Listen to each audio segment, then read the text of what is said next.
Oh,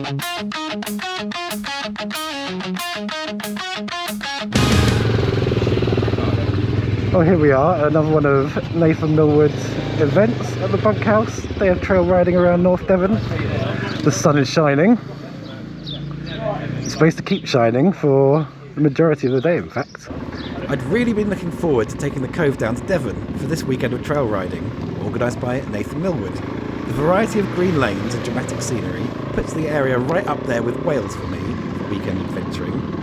This time, our base of operations was not the famous Dorothy's Speed Shop, but the Northcombe camping barns near Dulverton, which is actually technically just into sunset. My friend Rob and I, great name, had already enjoyed a steep, muddy green lane on our way there, whilst blindly following Google Maps and ignoring the instructions which specifically suggested this would be a silly idea.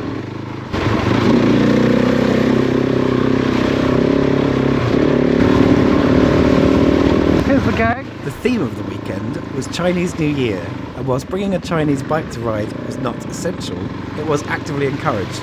Of course, I brought the mighty Kove 450 Rally, which was joined by a host of Chinese bikes, the ever-dependable Vosges 300 Rallies, Nathan's new Rayo Aventura, a couple of new KTM 390s, along with the ever-popular Himalayans, Hondas, and of course, Rob's Triumph Scrambler 1200, which, although they're not manufactured in China, are likely built from Chinese manufactured components, so they totally count too. So I've gained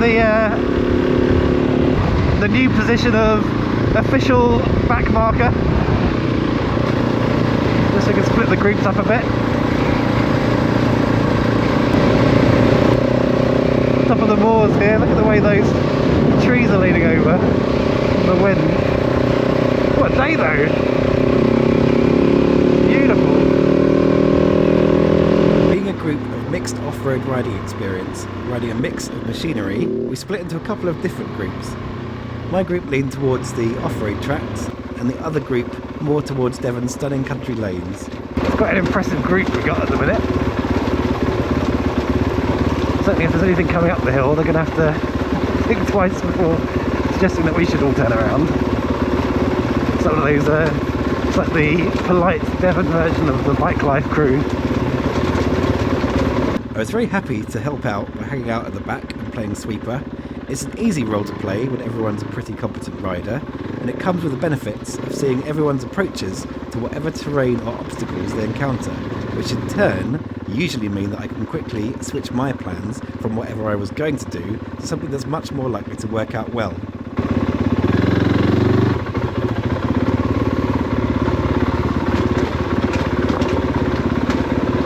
These steps really were an entertaining way to get everyone warmed up. Unfortunately, a Vosges 625 did succumb to a particularly strong patch of gravity and found itself horizontal on one of these step downs. Give everyone a few steps head start, don't want to go running into the back of them. This unfortunately damaged the gear lever in a way that was beyond repairing with cable ties and duct tape. However, I hear the parts are already on order and it will be back up and running very soon.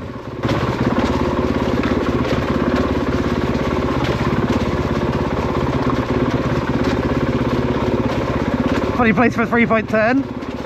Fun place for a 3-point turn.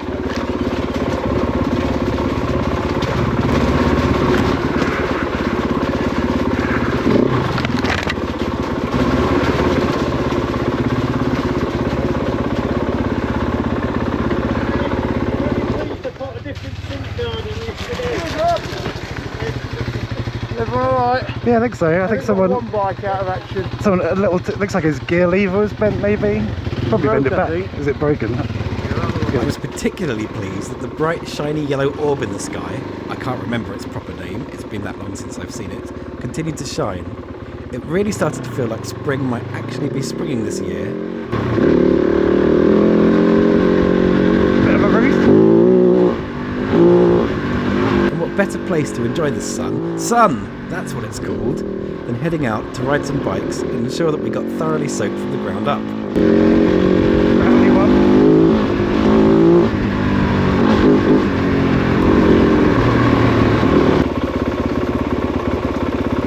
Now, will people have learned to give a little bit of space yet? Looks like it. I remember coming up this one actually. On the African Twin, it was a little bit sketchy.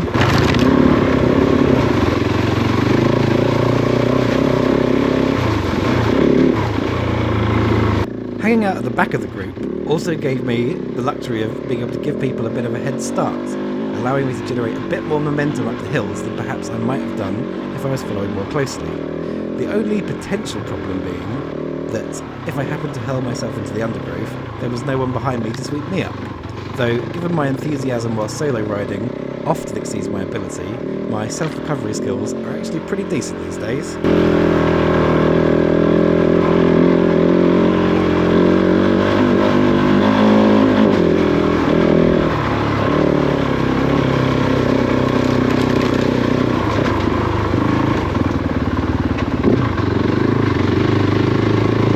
I really enjoy how good the Kove is off-road. To me, it handles a lot more like a softened enduro bike than a hardened adventure bike, especially with the Michelin trackers aired down to 15 psi. Last time I was in Devon riding these trails, I was on my Africa Twin, which, although it performed perfectly well, and by some considerable luck, remained sunny side up all day, was a lot more tiring, and there were several more puckering moments than riding the equivalent lanes on the Kove. So far I'm quite pleased with my line choice on this one.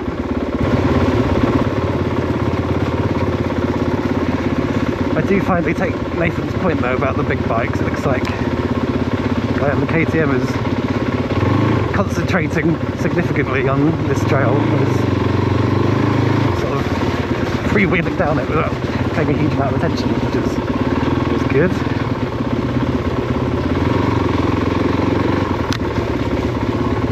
I've got way better tyres and they are suitably deflated for off-roading.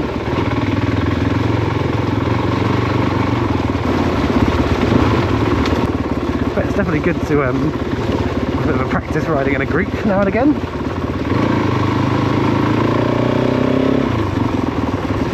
I believe this is the Tarka trail, quite famous. Very cool byway, to be honest. A bit of space.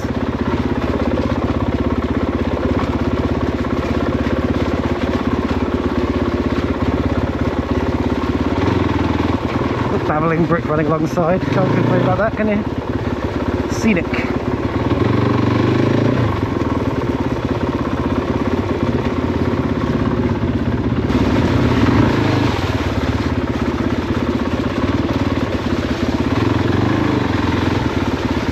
Ones where you can kind of just lock your boots into your steg pegs and then kind of let go with your hands.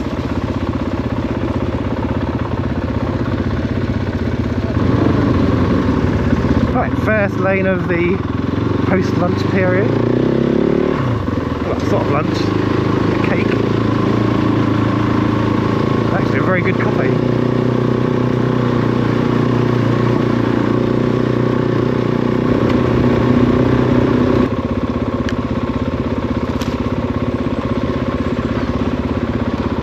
Some of these lanes though, super cool. Like I know everyone goes, oh, they can't see how steep it is on the camera, but this is genuinely quite a steep little hill.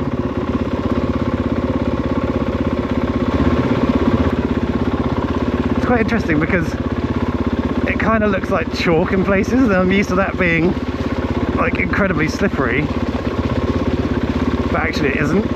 So I think it's just a very light kind of clay, and then it's got quite a rocky base beneath it, so actually I've got pretty good traction, which is definitely preferable.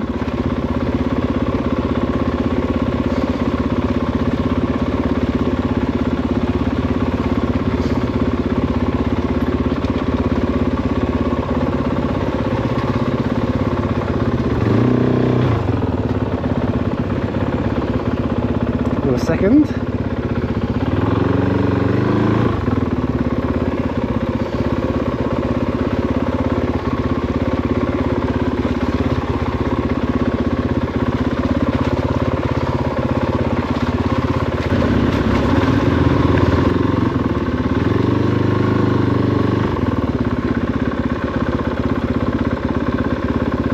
I feel like this is another one to give them a bit of space because it might catch up.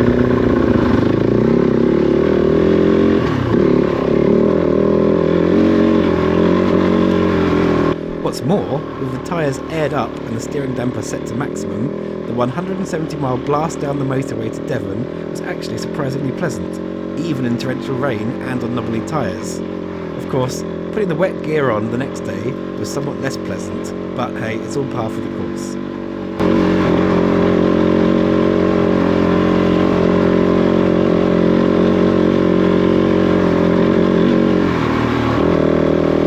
Yeah, that worked out pretty good.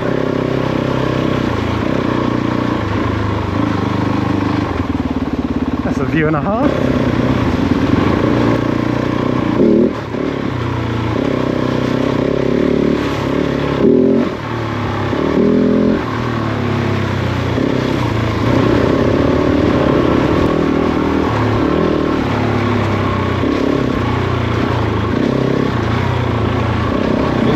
Very pleased with my new Scalvini exhaust silencer perhaps not being the correct term. Whilst I do get the impression that it's not exactly to Nathan's taste, to me it sounds exactly like how a rally bike should sound, especially in conjunction with the Cooper quickshifter.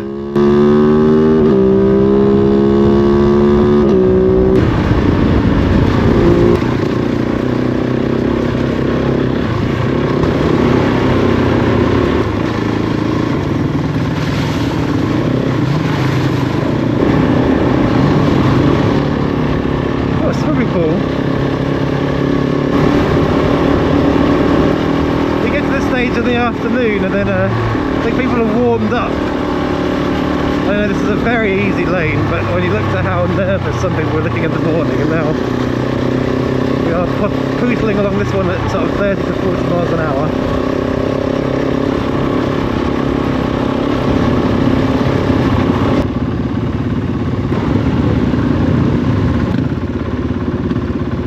Time for the foot wash.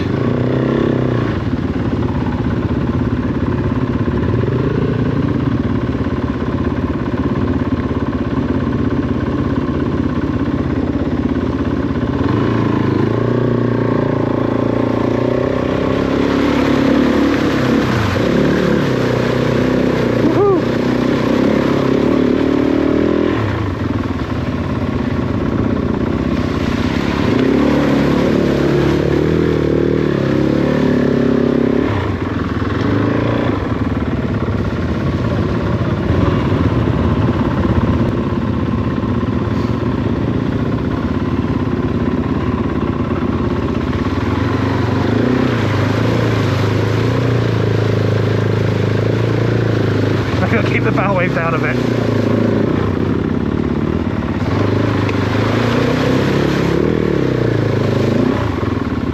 It is fun to splash very fast, but not conducive to being able to see. After this particularly wet lane, we headed to Willicombe for a coffee on Marine Drive, where my trusty GoPro ran out of battery. As my less trusty memory had forgotten to bring a spare battery, I was only able to get a few short clips from the afternoon. I had a go at flying my new drone at the cafe, but I'd also forgotten to pack the controller, and the phone app doesn't allow it to do anything particularly impressive.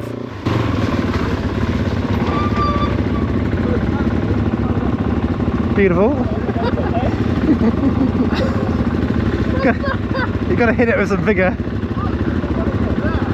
So anyway, before the customary montage, I'd just like to say a huge thank you to Nathan for hosting another really excellent weekend. It was great to chill out and chat with such an interesting bunch of people, all brought together by a love of biking and of adventure. Layer in the delicious food and more than a few drinks, and I have to say it really was a top weekend all round.